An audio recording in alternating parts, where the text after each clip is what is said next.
Everybody, welcome back to Fiesta Friday. The Great Guam Shakeout is on October 16th. Jenna Gavindi is with the Office of Civil Defense and Homeland Security, and she joins me right now. We are going to talk about this event. Jenna, hafaday. Hafaday, thank you for having us. All right, our first time to talk to you today, yes. So very good, and you're doing a great job down there. Thank you so much. And you've been busy lately, too. Yes, especially with the typhoon, of course. Yeah. And well, we have had a couple earthquakes as of late, thank goodness that, nobody got hurt or there weren't any major damages and everything. But apropos, because we're talking about the Great Guam Shakeout, which prepares people in the event of an earthquake. Exactly. So the Great Shakeout is really an international earthquake drill. We're trying to get people to participate with people from all over the world. So even people from southern Italy, New Mexico, all over the U.S. So we want Guam to participate as well. Now, the interesting thing I see, we have this lovely prop right there. And I remember a few years ago when we were working here at KUM with the folks down in Civil Defense, and you guys always do a really good job of informing people. They were actually teaching people down at the Agana Shopping Center how to prepare their own disaster kits. But now, as I understand it, you guys actually have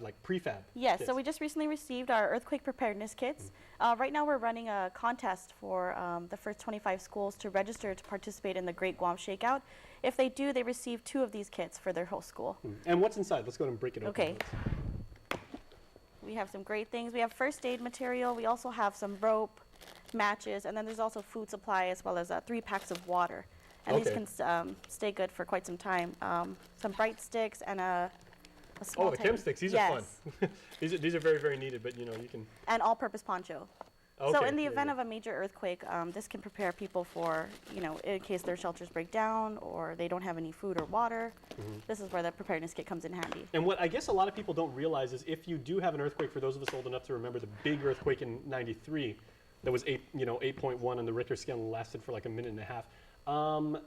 Not that many people had wireless phones back then, but those that did, a lot of us got cut off. Right. And communications, a lot of the times get severed, power goes out and everything like that. So in this day and age, you can literally be shut off from the rest of the world. Yeah, exactly. And that's why we're asking people to prepare. And Guam now, I think, is a little bit more resilient than they were back then. So, it's great that we're able to come up with these kits. People can create them on their own.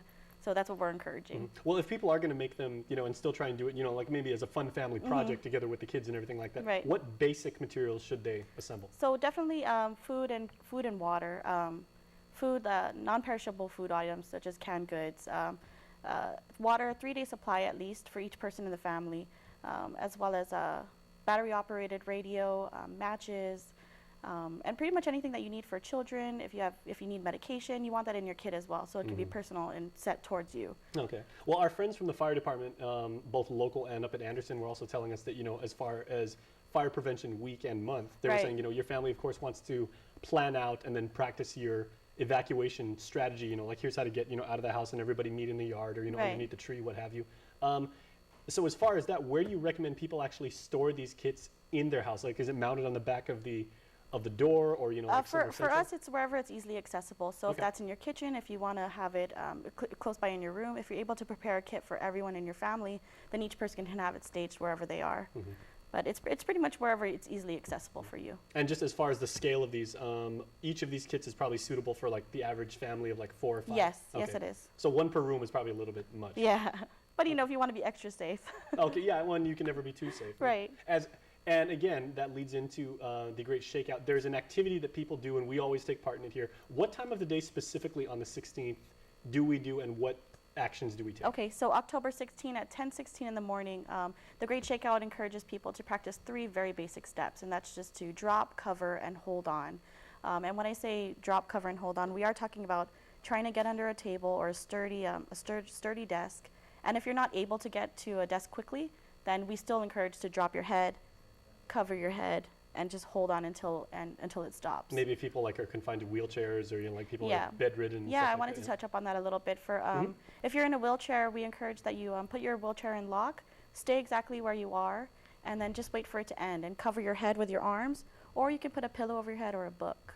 Same goes for the elderly. I know it's hard. I always think of my grandma when it comes to things like that, but she's not able to just drop to the floor immediately. So again, we encourage to just hunch over, cover your head and your neck and your face. Is it still advisable to seek shelter underneath a doorway? I remember that used to be the old school thing. Right, and that's kind of a misconception. We now encourage people to stay where they are, because if you're moving towards a door, you don't know how big or how long the earthquake is going to last, and it can often knock you off your feet. And then in that case, you could actually injure yourself even more. So we encourage people to stay put where they are, drop where they are, and get to the nearest table. Okay, well, where can people go for any more tips? Okay, for more tips, the best place is on Guam Homeland Security's Facebook page.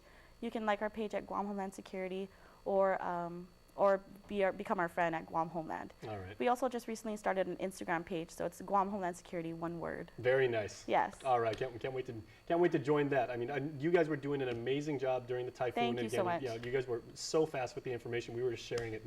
Yeah. Thank you. All right, well, stay safe. Thank you. You too. All right, stay tuned because we are